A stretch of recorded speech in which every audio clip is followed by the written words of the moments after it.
Welcome to the Biz Bash podcast, where we make biz strategy a piece of cake. I'm Elizabeth. And I'm Cami, but you might know us better as Eliza Ann Calligraphy and Cami Monet. We want to help you, our fellow stationers, artists, and calligraphers, confidently build a profitable and personality-driven creative biz. We're here to share our honest-to-goodness advice and actionable strategies for ambitious artists. So put on your party hat, quit being a procrastinator gator, and let's get this party started. Hello, all of you lovely people. Welcome back to episode 27 of the Biz Bash podcast. Today's episode is 6 stressful stationery snafus and snappy solutions. Yay! It's brought to you by the letter S. This is going to be a really fun, just snappy episode. Just giving different examples of things that have gone wrong or can go wrong in the invitation process, and just quick fixes and easy ways to take care of them. So we're just going to take off some of the pressure for you guys where you're like, holy crap, this happened. What do I do? And we're going to tell you the solutions right now. So let's dive into our snafus. Also, if you didn't know what snafu means, I won't say the word, but it means situation normal, all effed up. And I just think that's like the funniest thing. So that's what snafu stands for, just so you know. Okay, so the first snafu that could go wrong and ruin your whole day is the client approves printing proofs with spelling errors or incorrect information, and they have already been printed. Dun, dun, dun. Dun, dun, dun. Yeah, this has definitely happened to both of us, right? Has Yes. it happened to you? Yeah. Okay. Yeah. Wait, no, mine was different. Go ahead. Well, mine was like, I know there was one where like I left a T, or maybe it was like a U out of Saturday. I don't know. Anyway, she like didn't catch it, and thankfully it was just like menus and stuff, so we reprinted them. But just like the feeling of seeing something like that happen is horrible. And I think that time was before I was covered by a contract, because like the first thing that we have written down, guys, is like ultimate solution for this should be like, first of all, if it's not in your contract, put it in your contract ASAP that you're not responsible for if this happens to you. Or you can buy our contract at bizbirthdaybash.com/contract. It's the custom stationery contract. It covers like all this stuff in here. But at the end of the day, like this is an area where it's the client's fault. And so you kind of have to discern how you're going to handle that. Yeah, because you won't know like if it's how to spell their middle name or anything like that. So if they approve the proof, you print it, it is their fault. So you're going to need, I mean, I hate being like, it's your fault, but graciously handle it, but you shouldn't be responsible for it. Anyway, you need to just simply let them know that a reprint is needed. And when this did happen to me, I forgot it did happen to me. They approved without the website to RSVP for the welcome dinner or something like that, rehearsal dinner.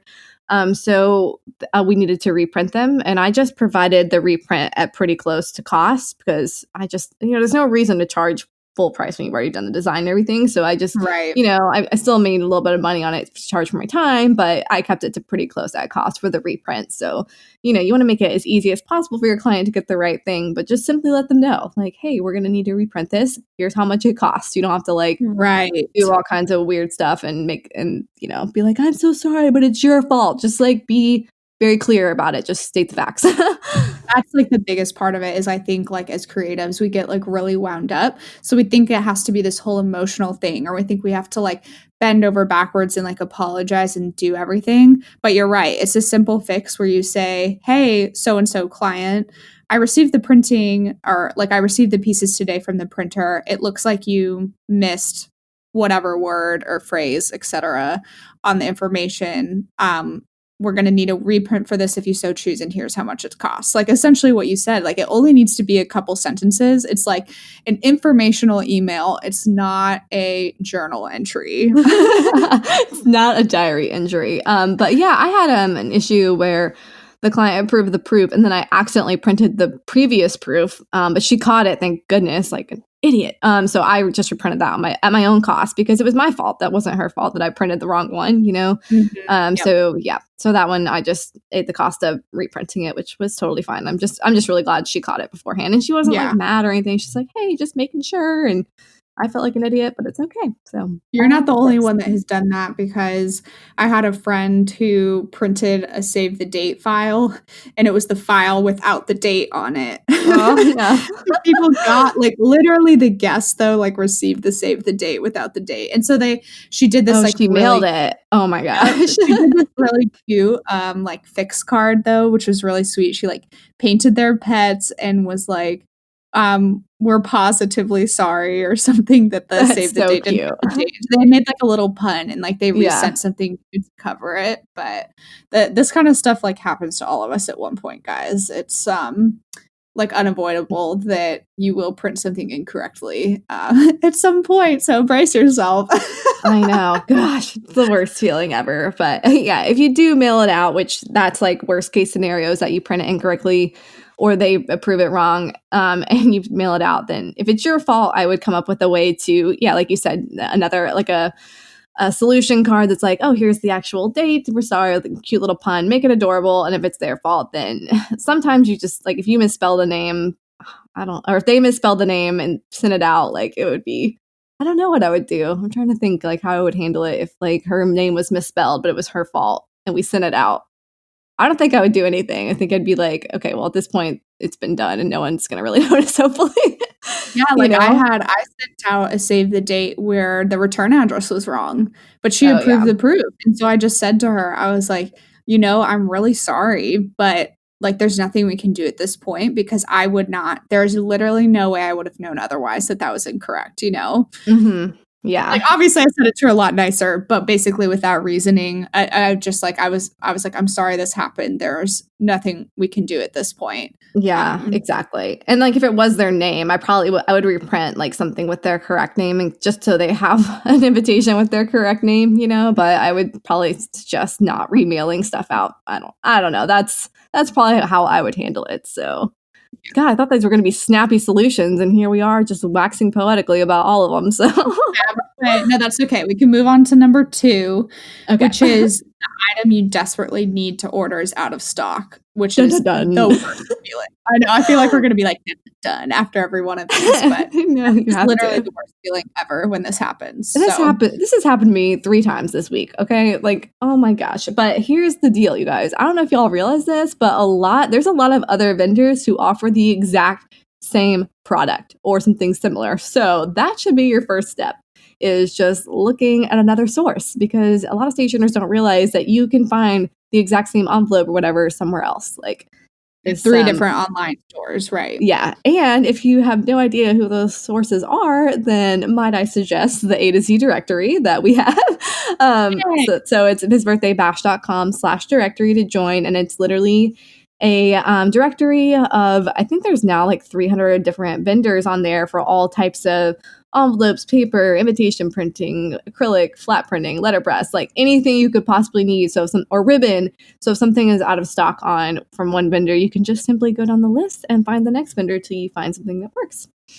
Mm-hmm. And, like, if you're having problems, there's a Facebook community that comes with this A to Z directory membership. So a lot of times people will post photos in there of, like, I'm looking for this, or this is out of stock here. Like, where else can I source it? And we're always there to help each other problem solve. So that makes it, like, super nice. For sure. But yeah, so, like, my first stop would be to check out other vendors or places that are similar. And if it's something that's a little harder to find, or maybe there's not a similar thing, I don't let my client know about this. Like, this is me just problem solving on the back end, because there's no reason for them to be like, hey, it's out of stock here, and get them all worried, like, just try to solve the problem before you go to your client. And then, like, if it was something, like, let's say with one of the suites I was doing, we were doing navy ribbon, and the navy ribbon that I wanted to order, I couldn't get. So I was like, well, I'll just find one that's like almost exactly the same from a different vendor. And it's not the same, but it's quite similar enough where the client literally wouldn't have a clue, because it's not like they got a sample, it's a digital mock-up. They just know we're doing navy ribbon, and I just order it, and, prices averted, no big deal. If it was a case where I had sent them the ribbon, and that we were like, we are doing this exact ribbon, and then I had to change it out, I would let them know that, like, hey, they don't have this anymore. Here's what I'm doing to, get something else for you, and it's pretty much exactly the same. And I would just let them know that and not make a big deal out of it. Don't incite panic, just be like, I have already handled it. You don't want to, I would probably already have the solution handled before going to them, instead of being like, it's out of stock, but I'll find something, and be like, it was out of stock, but here's the options I picked for you. Or maybe give them 2 choices of 2 different other ribbons or something, so it still feels like you're giving them an option. Yes. But yeah, that's the thing. The reason they're hiring you as a custom stationer is that you are the problem solver and taking care of all these issues for them, because they're not going to have any clue where to go. So just, they don't need to know how the sausage is made. Just make them the sausage. Yeah, just making the sausage. And at the end of the day, you are right that like at a certain point, being transparent is best. Like Yes. I made an error once where I didn't order enough ribbon. And then when I went back to order more, it was out of stock, which I was like, screw my life. This is like the worst thing ever. But they were able to get it back in stock pretty quickly. So I just had to be like, I kind of had to eat my own foot. What's the saying when you just like have to admit it? Eat your words. Eat my words, foot in mouth. I don't know. I had to eat my foot. But I basically had to admit to her, like, hey, I calculated incorrectly. Like 10 suites still need ribbon. And so like these people are going to have theirs mailed like a week later. Like I straight up just had to tell her that, because there was like no other way to go around it, because I would have felt guilty if like, yeah, I could have mailed them 10 days later, but it would have made me feel icky, like not letting her know that was happening. I had a really similar situation with the ribbon, that I didn't order enough. Why do I always order not enough? I don't know what it is. Like, I'm like, the math is very simple, so I don't know why I get it wrong. But so I thought I ordered 2 rolls, but I only ordered 1. And so I just let her know that like her keepsake sweets would be later.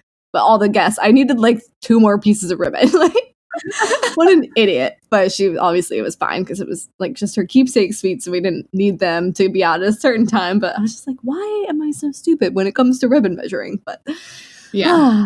Anyway, I feel the same. I think I'm a generous ribbon cutter, apparently. So. I think I must be the generosity of the ribbon. Like, instead if I just did the exact measurements, it would have been fine. Okay, so our next one. Why don't you go ahead and read it, Cami? Okay. Your client won't provide the info you need to complete the project on time, or won't turn in a design round on time because they're scallywags. Yeah, this like is no joke though, and also super frustrating when you experience this happening. Also super important to have something like in your written contract, especially if you're doing day of items. That's the huge thing. Oh gosh, if you're doing seating charts, if you're doing anything that requires some sort of like itinerary, right, that needs to be like put in place, and like the wedding planners helping them do this, yada yada.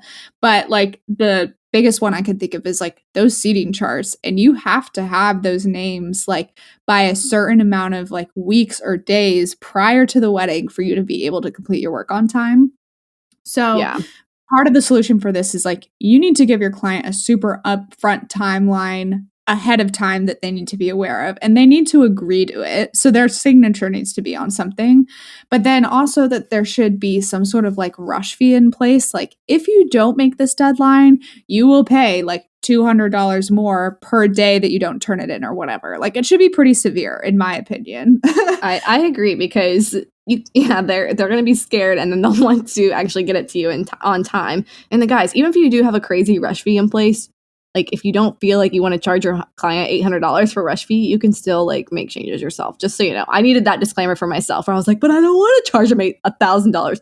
You can still do whatever you want, like if you feel bad. But anyway, have those rush fees in your contract in place, so they do have some sort of like, I don't know, consequence if they aren't getting them done in time, because otherwise you're just scrambling at the last minute, and most of the time they don't realize how much time it takes. So maybe even with your contact with them, be like, this takes me 5 full days in order to complete this. Please have this in time, just so they have an idea. Like if they get it to you the night before, be like, I literally cannot do this in time. Like this takes 5 days, and shipping takes another 5 business days or whatever. Just so I really think people think we can just like overnight anything and then overnight mail it, and it's going to take a day and a half, and it totally doesn't. So Right, because we're not Amazon, but everyone like wants to assume that we are. yeah, and that they're like the only client as well. So setting up those expectations, and they also think you work on weekends. So you want to set those expectations up front, very clear with your timelines, and just, sometimes you just got to lay down the law and be serious about it. So, you're not going to look like a scary mean monster. You're just going to look like you care about getting it to them in time. Yeah, So. and especially, like, with those invitation design rounds, like, if they're delaying, then you can follow up with them and be like, "If I haven't received your feedback by X date, it pushes back your mailing date to X date." Like, to give them very specific, like, details of what is, like, the punishment, quote, unquote, like, what's the repercussion that happens if I don't follow through with this, and then I wanna say too, for, like, a day of item, like a seating chart, because I know someone in our Facebook group was dealing with this problem. I think there needs to be a certain date where, and maybe you can decide to add this to your contract later or something, like, if I don't have the information by this date, like, at midnight, right, you forfeit your right to have, like, the seating chart completed, and I retain your down payment, and, like, it's over. Like, It's like, over. Okay. there needs to be something like that in place, though, because, like, otherwise, are they gonna expect you to show up, like, the morning of the wedding to, like, hand letter their seating chart, you know? Like, that's gonna make you miserable. No, that's actually a genius thing. I mean, you really do have to lay down the law. And this is also something I would suggest doing. I don't know if many people do this, but I would just go ahead and build in expedited shipping costs into your quote so that if you really need to rush, you can just do that. Like, I mean, pretty much 99% of the time, I feel like I always need to rush with like the last minute thing. Like, there's always something. So I just like already have like a rush, like a little extra $100, a little cushioning just in case I need to just rush it. Of course, you can always just say like, hey, this is going to be a rush fee for shipping or expedited shipping. It's going to cost this much and add on to the quote. But for me, I'm just like already putting it in there, just assuming the worst because Yeah. there's the rush of like ordering it from the supplier, if it's like envelopes or paper or whatever. And then the rush of like those shipping charges too, not just the ones of shipping them to the client. So just like already having that in mind could save you a couple days down the road without like, this is another one of the things where I just think, okay, I'm just going to go ahead and make it happen without like letting them know and feeling like I'm nickel and diming them. So they've already kind of like paid for it regardless. Because at some point there usually is kind of a rush needed for materials, all different kinds of things. So just something to keep in mind. I know. I would say that's something that slips through the cracks for me, which is like bad, is that being conscious of like the shipping costs for my materials as well, which is obviously why like when we're putting pricing together, you like don't just charge face value, right? You like charge on top of that to like help cover things like that. But I really like that approach where you can just like in your design fee, maybe it's like there's like $100 in there that is used for like crazy situations if something goes down. And sometimes the situations are your fault. Or, like we just talked about earlier, like the vendor is out of stock, but they're getting it in like 3 days. You might as well, now you've lost 3 days, but it's not the client's fault, but you just need to go ahead and rush it because of, extenuating circumstances. So it just kind of covers you for a multitude of different reasons. So Absolutely agree. Okay. I feel like we covered that one pretty well. So our next one. Oh, should I read it or should you? I'll read it. Okay, so you're mailing invitations on behalf of your client, and some of them are getting destroyed in the mail and or returned. Dun dun dun. Yeah, this is the worst. Okay, so this goes back to us obviously saying again that you should have a contract so that if this does happen, then you can refer back to it. But like, what do you do in the instance, I guess, like if you're not like covered? I know that you have a way that you prepare for this happening, Cami, which yeah. Well, obviously I use Elizabeth's mailing agreement, which is on her website, elizaandcalligraphy.com, and it is the best thing. So I have my clients sign off on this before mailing anything, and it just says like, I can't help what the USPS does. Like, I have no idea what they do over there. So like, it's not my fault. But I like to order extras. I mean, y'all know me. I order like a million extras with anything just because I like to have lots of different sweets. But anyway, so I can step in as the hero when they might need a few more sent out. So this is totally up to your discretion, but I like having the extra mile service. So if like a client's coming to me and be like, oh, I just got 2 returned to me, like, and they're all messed up or whatever. Can you send out 2 more? And I'm like, sure, that's totally, I'm here for you. Like, let me know if I can send out like a couple more. And I'm not talking like 25 extra, you guys. I'm just doing like 2 to 5, just, it doesn't take that much of my time to print out 5 more addresses and just go with it. But like, if it was 25, I would charge. But anyway, that's totally up to your discretion. That's something that I do with my clients because I know they appreciate that I will print it and have it look exactly the same versus me just like sending them the extras and they have to write out the address and they probably don't like it as much. But that's like why I charge more to be able to include that. So I really like that approach of just like making sure that you take care of your client and go the extra mile. Definitely a lot there that people could probably take away from or implement, hopefully, if you're having any issues with this. But moving on to the next one, number 5, we wrote the vendor you hired to print or produce your work did a terrible job or something wrong, and now you need a reprint. Dun, dun, dun.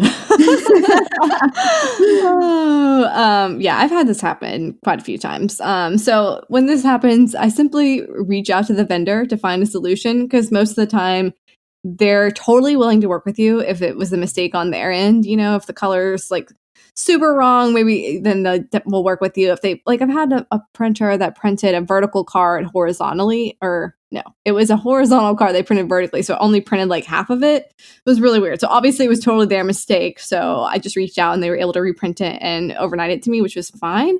So really, you just have to be proactive and be like, hey, I got this. And don't just be like, you guys suck. You're a jerk. You got to be like nice and say like, Right. I appreciate all the work you're doing for me. Normally everything's perfect, but this one seems like something's wrong. Is there anything we can do to fix this problem? And 99% of the time, they're going to take care of it for you. So yeah, just kind of take care of that on your own. There's really, like I said, I probably wouldn't bring the client into this unless we needed to, this right, absolutely. Yeah. I agree with everything you said too, because it's just more of like a conversation, I think, than an accusation. Because a lot of what I like to do is be like, hey, I discovered XYZ on my suite. Like, what's your policy going forward for like resolving this? Instead of like demanding up front, like, you owe me a reprint. So like one of the things that happened was, you probably remember this, Cammie, because I was like freaking out, is that like they printed the invitation suite I ordered on like 2 different colors of paper. Yes. And so like one was like bright white and one was off white or something. And the thing is, like, you really have to have the eye to know what you're looking for to be able to recognize the difference. So like, I don't think this is something like the client would have necessarily noticed. But for me, I'm like overthinking it, right? Because I'm like holding the paper up and like looking at all sorts of different lighting and just like tweaking out about it. So I did end up reaching out to the printer to be like, hey, I do think that I received an invitation suite like printed on the wrong paper type. What is your process for this? And they immediately offered me a reprint and fixed all of it, which is really kind of them, because then I didn't have to obviously like pay to do that all over again. Yeah, seriously. I mean, yeah, most of the time the vendor is going to take care of it for you. But if you're working with someone who consistently does something wrong, they have horrible customer service, then you might want to find a new printer or a new vendor. And again, I would recommend that you join the A to Z directory because we do talk about fender benders on there and ways they handle it, customer service and all that kind of stuff. So you get a little bit more insight on how printers and vendors are handling when things go wrong and who you can really trust and depend on in your business. Because if you're not working with vendors and printers who create amazing products, then it's going to make you look bad too, because they're coming out of, you're the face in front of them. So, yeah. So yeah. That one's pretty straightforward, luckily. So go ahead and like read our last one too. Okay. So our last snafu is you do something wrong that disappoints the client, which is going to happen because you're not perfect. I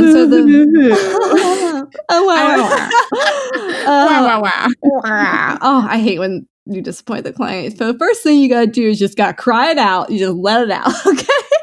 Oh my gosh, yes. Yeah, just gotta let out the emotion and feel sad, because if you just try to clam it all up, then you're just gonna, manifest it later. So just feel sad for a minute and be like, gosh darn it, I messed up, and it's okay. And then you just put on your little customer service hat. And well, first, before that, you probably call Elizabeth and have a panic attack. And then you put on your customer service hat. So typically if something, I mean, it depends on, this is really a case by case thing, but I don't offer refunds. So I would usually, my way of if a client comes to me disappointed is I'm going to offer an additional item, like, I'm so sorry, that your experience was less than perfect or whatever. I'd love to offer you 100 thank you cards with your custom crest on them or whatever, and on the house to make things right. Menu, something for the day of, something like that. So I always just like to add on an additional thing where they're getting something for free. Or like I gave the artwork files for free when I had a client who their parents weren't happy. And I was like, here, I'm just going to go ahead and give you guys the artwork files so you can print all the day of stuff yourself. And then we don't have to work together anymore. And you get these for free, which is a $600 value or whatever they were. And that seemed to be okay. But also just owning up to your mistakes. If it truly was a mistake, then on your part, then being honest just always pays off in the long run. They're going to respect you for that.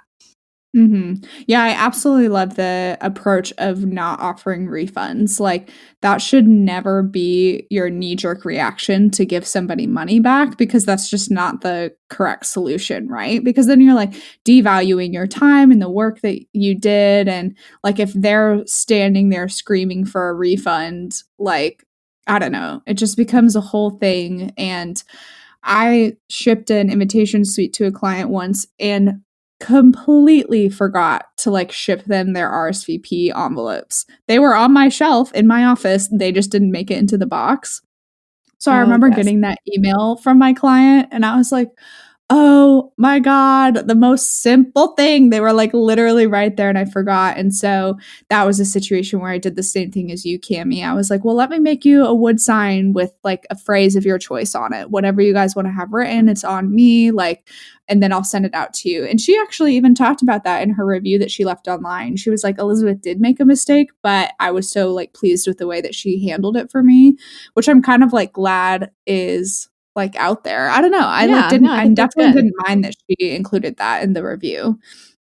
No, yeah, that's a great way to handle things. I mean, I recently had a suite where on the details card it said dinner and dancing to follow, and she wanted it to say reception to follow, but I printed dinner and dancing. I don't know what I was thinking, but anyway, so it wasn't like it was wrong, but it wasn't like a mistake that anyone else would know, Yes. And I did the thank you cards for her, and she was very pleased with that, and it all worked out just fine. So sometimes just going above and beyond to make them happy is what you can do. But remember the time when I did that crest and then the couple emailed me like 6 weeks later and were like, we just want to let you know that we did not enjoy the experience. And I was like, why didn't you tell me this when we were doing all this? Like, I felt so bad.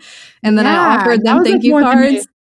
I offered them. That was more than a year ago, right? Oh, sorry. Yeah, probably a year ago now. I offered them thank you cards and they never got back. So I never sent them because I didn't know if they wanted them and I didn't know exactly what their mailing address was. Like, so that kind of that's super really strange. I don't know what happened with that, but she was like, let me know she was disappointed in the experience, but she loved the end product. And I was like, well, that sucks. And then I tried to make offer a solution, but sometimes it just doesn't work out. But I'm also like so confused how you can like dislike the process but still love the end product, because I don't feel like those correlate. So that's just so strange. I don't know. Yeah, I was trying to like figure out, okay. And I asked her, I was like, can you be specific? I'd love to just, remedy this for future clients, but she never got back to me. So I'm not sure. Obviously, I'm not going to reach out now because right. Shut that door. Kind of like I'm going to like air my dirty laundry thing. I think sometimes people just like want to say what they want to say, because I've had like some of my like digital downloads and things I've had online. Like I remember one person expressed like displeasure with what they had purchased, that I think they didn't think it was what they thought it would be. Mm-hmm. Yeah. And basically like kind of wrote an email saying like, this wasn't worth my money, blah, blah, blah, this and that. And I asked once again for like feedback and how can I make this right, and never heard anything. And then it's like, well, I can't do anything if you're not going to like work with me here. Yeah. Yeah. I think the key here is to just not be defensive, even though that's probably my first like, the first reaction for me is I just want to be like defensive and be like, look, I did everything perfectly. You know what I mean? I don't know. So like, I want to be defensive, but I think you just kind of have to turn that on its head and be like, no, how can I help you? You obviously are feeling like this and your feelings are validated. So let me like make a come up with a solution that pleases both of us instead of just being like, well, that's too dang bad because I'm amazing. So yeah. And I think you only need to apologize like once, because I think as creatives, we tend to want to say like, I'm sorry in a million different ways in one email. But I think if it's like, I'm so sorry, this was your experience. Or you could even say, instead of saying I'm sorry, you could say, thank you so much for addressing this with me. I really appreciate your insight. What can I do to make it better? Like, it's like that little thing on Instagram, Cami, about the emails. Yes. Like, instead of wording it with like, I'm sorry or this or that, you just like frame it differently. I'll have to go back and find that Instagram post. It was so good. I know I was teasing you because I was like, I was like, I know, people pleaser Cami over here. Like, I'm sorry. I'm so sorry again. I am sorry. This is my fault. Like, yeah, just yeah. Yeah, instead of being like, I made a mistake, be like, thank you for pointing that out. Here's the correct version or whatever, instead of like, good, just reframing things. So yeah, just going the extra mile to make sure that seeing what you can do without getting a refund. Like the refund should be like the last resort kind of thing, because your contract should protect you from this. And again, another plug, shameless plug for our custom stationery contract that has all this in there. So yeah. It is bizbirthdaybash.com/contract. And so far, people are loving it and using it a bunch. And I mean, obviously, Cami and I use it. So yeah, all the snafus will be covered in the contract. So if you want to just not have to worry about figuring out what you need to do yourself, it's all right there. It's a copy and paste resource. Like, it's the only kind of resource where you literally just copy and paste. So you don't have to like watch a video and learn something. You just have it. So so that's awesome. Well, and also, we just like wanted to take time to talk about this episode to obviously like air out some of like the common problems and to let you guys know this happens to everyone. Like I almost guarantee that a stationer who's been in the industry like at least a couple years has probably experienced all 6 of these and like will experience them again at some point. So like we don't want you guys to feel alone, if you're like making mistakes or messing something up. I mean, everyone does it, and that's quite honestly like the best way to learn. It's a little unfortunate, but trust me, like once something goes wrong once, you are like going to be adamant about making it as best as possible going forward. Yeah, you just keep refining your process over and over and over again until you're just, and then nothing phases you anymore. You're just like, oh, okay, it's out of stock, whatever, I'm used to this. Like, I know what to do. Like, you just keep learning from experience. But yeah, like I talked about earlier, it really is just being a problem solver. Like, Yep. Always thinking on your feet, using a lot of Google, which we for sure do all the time. We're like Googling pros. Googling customer service. You just got to be a customer service pro, I think, too. It's like, put on your customer service hat and just think that way. Okay. Anyway, I'm running out of words. So let's wrap this up. If you don't What? Oh, you go first. I'll put that out. I was just going to say, if you enjoy our podcast, then leave us a rating or review on iTunes. We obviously love your kind reviews and your kind words. It means so much to us. And then, of course, we always appreciate when you take a little screenshot of you listening to the podcast and post it on Instagram stories, because we always like to repost those and see. It's so cool to see you guys listening and painting and doing cool things. So you guys are awesome. I love those. I know. I love those too. And we also have our Q and Cake episodes that happen every 5th episode. So if you have a burning question that you would really like answered, well, first of all, you can listen to past Q and Cake episodes because it might have already been answered in one of those. But you can also submit a question to bizbirthdaybash.com/Q and Cake to be able to ask one of your own in the hopes that we will answer it in the future. Yeah. And I think that is it for episode number 27. And we will see you guys later. Bye-bye. Gotta go, Buffalo. Are you ready to push the envelope in your stationery biz and finally get the answers you're looking for? We're bringing together industry leaders in one place with a virtual conference that anyone can attend. The Stationer Summit is an online game changer with session topics that are for stationers by stationers. And with 18 different educators, you can't afford to miss this. We've got the names you love: Swell Press, Design House Amora, Papel & Co., Design by Laney, and so many others. And you guys, they're here to bring you the answers you can't get anywhere else. It's time to break down the walls of the stationery industry and open the door for anyone and everyone. We believe there is room for all of us at the table, and we're offering you a virtual seat. And of course, we'll be there too, talking about everyone's favorite topic, pricing. Here are the deets. Early bird registration takes place August 26th through 30th, and during this week, you can save $100 on your ticket. Official registration will open September 16th through 20th, and the full price is $397. Even at full price, this is an absolute steal.